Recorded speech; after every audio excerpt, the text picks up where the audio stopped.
এর ব্যাপারে যথাযথ লিগ্যাল ডিফেন্স তাদেরকে দেওয়া হবে এবং আমরা তাদের বিরুদ্ধে অপরাধ প্রমাণ করতে সক্ষম হব। এই বার্তার মাধ্যমেই আজকের আনুষ্ঠানিক বিচারের যাত্রা শুরু হলো। যেহেতু রংপুরের শহীদ আবু সাইদ ছিলেন বাংলাদেশের 2024-এর জুলাই বিপ্লবের সময় প্রথম শহীদ, তিনি পাইওনিয়ার ছিলেন। তার দুহাত বাড়িয়ে দিয়ে গুলিকে বুকে আলিঙ্গন করার যে দৃশ্য, যেটা এই দেশের তরুণদেরকে যুদ্ধে নামার জন্যে, শহীদ হওয়ার জন্যে উদ্বুদ্ধ করেছিল, তিনি সেই আইকনিক ঘটনার বিচারের মাধ্যমে জাতির প্রতি আমাদের যে দায়বদ্ধতা, জাতির প্রতি আমাদের যে অঙ্গীকার, সেটা আমরা বাস্তবায়ন করার ধাপে প্রবেশ করেছি। ইনশাল্লাহ আগামীতে কন্টিনিউয়াসলি এই বিচার কার্য চলবে। দ্রুততম সময়ের মধ্যে সকল আইনি প্রক্রিয়া অনুসরণ করার মধ্য দিয়ে এই বিচারে আমরা শুভ সমাপ্তির দিকে যেতে পারব। 46 জনকে আপনারা প্রত্যক্ষ সাক্ষী দিয়েছেন, সবগুলি সাক্ষী গুরুত্বপূর্ণ। তারপরেও অন্যতম কয়েকজন সাক্ষীর কথা বলা যায় যে এটা যারা লাইভ দেখাচ্ছিল তা ওনাকে কি আনা হবে? আমরা আমাদের প্রসিকিউশনের এই সমস্ত গোপন স্ট্র্যাটেজি আপনাদের কাছে কোনো কিছু ডিসক্লোজ করবো না। আমরা মোটা দাগে যা কিছু আদালতে বলেছি সেগুলোই আমাদের বক্তব্য, এবং কোনো মামলার বিচারাধীন বিষয়ে কোন সাক্ষী কি বলবেন, কতটা গুরুত্বপূর্ণ, এগুলো আমাদের বলা আইনগতভাবে সমীচীন নয় এবং এটা জানতে চাওয়া উচিত নয়।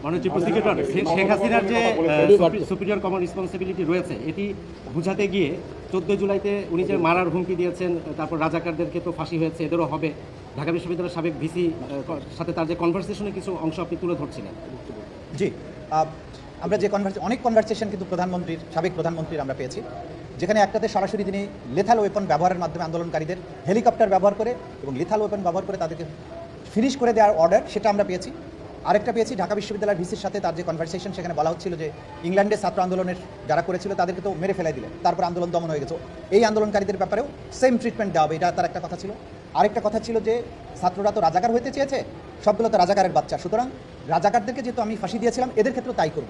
এই দুটো গুরুত্বপূর্ণ মেসেজ এখানে আমরা পেয়েছি এবং তার মাধ্যমে এটা প্রমাণিত হয় সর্বোচ্চ ব্যক্তির কাছ থেকে নির্দেশনা পেয়েই গোটা রাষ্ট্রযন্ত্র এটা বাস্তবায়ন করেছে, which was wide spread, systematic, এবং তদানীন্তন প্রধানমন্ত্রী শেখ হাসিনা আসামি, তিনি এইটার সুপিরিয়র স্ট্যাটাসে থেকে কমান্ড দিয়েই এই কাণ্ডগুলো ঘটিয়েছেন। গোটা বাংলাদেশের যত হত্যাকাণ্ড, গণহত্যা, মানবতা বিরোধী অপরাধ হয়েছে সবকিছু তার একক নির্দেশে হয়েছে, বাকিরা কমান্ড স্ট্রাকচার অনুযায়ী ধাপে ধাপে তা বাস্তবায়ন করেছে। কনভারসেশনে মাকসুদ কামালের ভূমিকা কি ছিল? ওনার কথাবার্তা আমরা সেটা আদালতে প্লেস করেছি, আপনারা শুনেছেন। মাকসুদ কামাল তো সেটার উস্কানিকে আরও বাড়িয়ে দিয়েছেন, সায় দিয়েছেন। তিনি ছাত্রলীগকে ঐক্যবদ্ধ হওয়ার কথা বলেছেন, তার সম্পৃক্ততার বিষয়গুলো তিনি বলেছেন, সেগুলো তো আমরা দেখাবো।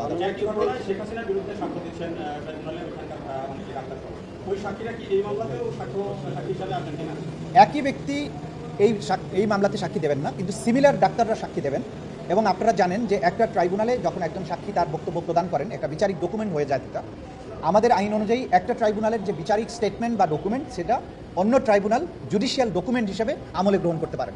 সুতরাং এই ট্রাইব্যুনালে যত তথ্য প্রমাণাদি দাখিল হবে, সেই তথ্য প্রমাণাদি সার্টিফাইড কপি আমরা ওই ট্রাইব্যুনালে দাখিল করব, যাতে করে সেই বিচারিক ডকুমেন্টগুলো এই ট্রাইব্যুনাল, যে ট্রাইব্যুনালে আজকে বিচার চলছে, তারা যাতে এটা বিবেচনার জন্য গ্রহণ করতে পারে।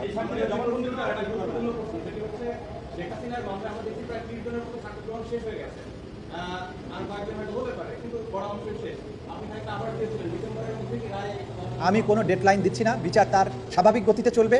যেদিন শেষ হবে সেদিন বুঝতে পারবেন যে